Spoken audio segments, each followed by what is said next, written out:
कलबुर्गी यादगिरी DCC bank Gulbarga में बहुत सारे घोटाले चल रहे हैं वहाँ पर। एक्चुअली क्या है वहाँ पर कुमारस्वामी गवर्नमेंट था, कुमारस्वामी गवर्नमेंट में किसानों का कर्जा मन्ना हुआ, वो मन्ना होने के बाद वो पैसे किसानों को देना चाहिए, बट बस डीसीसी बैंक वाला किसानों को नहीं दिया पैसा। वो क्या है वे हम साला वसूली करे बोल के अपेक्स बैंक को गलत इस्तेमाल करके वो पैसा क्या है सोसाइटी में नकली अकाउंट सृष्टि करके वो पैसा डाल के उठाए हुआ है। और वहाँ पर डीसीसी बैंक का एमडी है शरण बसप्पा बेन्नूर बोल के, बैंक में एक सस्पेंस अकाउंट रहता, वो सस्पेंस अकाउंट में क्या है 2 करोड़ रुपए उसमें ड्रा कर लेके उनके वहाँ पर यूज़ करे हुआ है। हम क्या है गुलबर्गा डीसीसी बैंक में तो किसानों को इंसाफ मिलना चाहिए, किसानों को कर्जा मिलना चाहिए, किसानों को कर्जा नहीं मिल रहा है। वहाँ पर कौन बड़ा आदमी है वो लोगों को क्या है पैसा कर्जा दे के उसका वास्ते पैसे लेके खा रहे हैं वो लोग।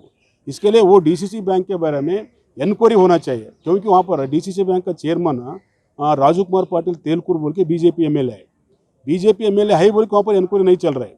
अब देखो बेंगलुरु से रजिस्टर पूरा इंक्वायरी करके यहाँ पर मिसयूज हुए सो सच है बोल के रिपोर्ट दिए सो है, आज तक भी इंक्वायरी नहीं हुआ। क्यों इंक्वायरी नहीं हुआ बोल के राजू कुमार पाटिल है बोल के इंक्वायरी नहीं हुआ। अब देखो अब तुमकुर और कोलार के बारे में वहाँ पर वो करप्शन के बारे में इंक्वायरी करो बोल के गवर्नमेंट रिकमेंडेशन करे, गुलबर्ग क्यों नहीं कर रहे? तुमकुर और कोलार में कांग्रेस पार्टी के एमएलए है बोल के इंक्वायरी करो बोल रहे हैं आप, गुलबर्ग में बीजेपी एमएलए है, वहाँ पर कोई इंक्वायरी करो, स्कैंडल है वहाँ पर भी। इसके लिए खुद सरकार बैठ के ये स्कैंडल को फोकस कर रहे हैं बोल के मेरा इरादा है। तो आप कोई लीगल एक्शन ले रहे हैं? सर हम क्या है 1 वीक में किसानों को मीटिंग बुला रहे हैं गुलबर्ग में, मीटिंग में क्या है डीसीसी बैंक के खिलाफ स्ट्रगल करने के लिए डिसीजन ले रहे हैं। अब क्या है कोऑपरेटिव मिनिस्टर को हम क्या है मेमोरेंडम दिए हुआ है और पूरा ऑफिशियल मेमोरेंडम दिए हुआ है, एक्शन नहीं हो तो हम स्ट्रगल करने के लिए तैयार।